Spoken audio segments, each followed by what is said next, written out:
Guys, I just want to say thank you so much for bringing this back.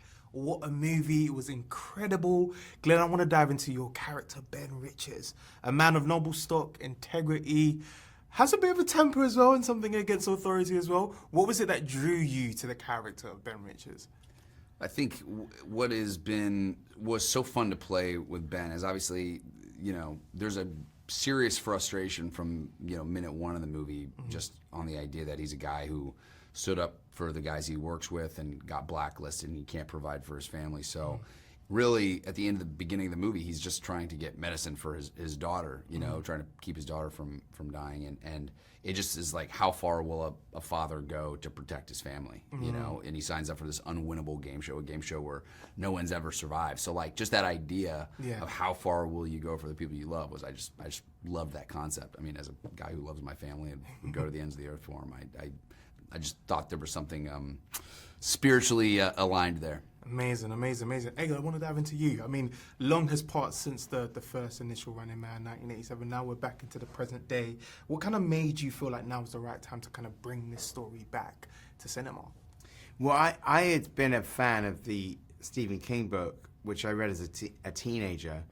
And I'd read that book before I saw the 1987 film. And the 1987 film was very different from the book, so I knew that there was a whole other movie in that source material. Yeah. And Stephen King set the book in the year 2025, so it's a crazy coincidence that we have the movie out in 2025.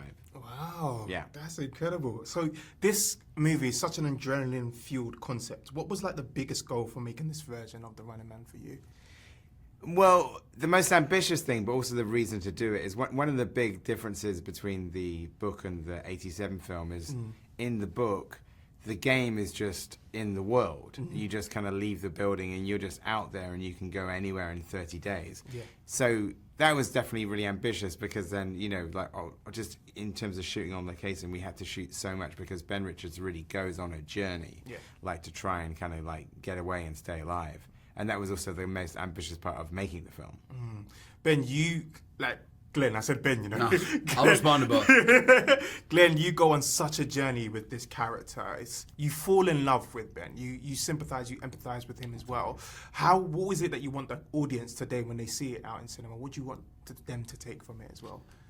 I think there's especially you'll see like in the original Stephen King book, there was it was set in 2025, that you talked about, and it's all about, you see this crazy relationship with the media. You see the crazy relationship of how, these deep fake AI sort of elements, who we make out to be heroes and villains and all that stuff. Really, it's all very prescient. It's all happening now. And I think what's so interesting is when you're on TikTok or Instagram or all those things, it's so easy to fall into a bit of an algorithm trap, and taking our humanity out of it. And really, this is a story about sort of maybe the most inhumane game show, but about a guy who goes on it and really finds his collective humanity on it. And I hope that people take the humanity out of it. It's like for me, this movie has a lot of heart to it, and I'm really proud of that. Amazing. My question lastly for the both of you, if you had to run from one thing in real life, what would it be? Oh my Lord. What I thought about is another Stephen King thing is It. Yeah. If you Running Man 2, you release Ben Richards or a contestant out into the world full of clowns. Even scarier, the hunters are all clowns, from that. What would yours be, Edgar? I mean, I don't like spiders. Fuck Okay. them. A valid point. A valid point. So sorry. Why did you bring that up? A valid point. Thank you so much, guys. I spent my time.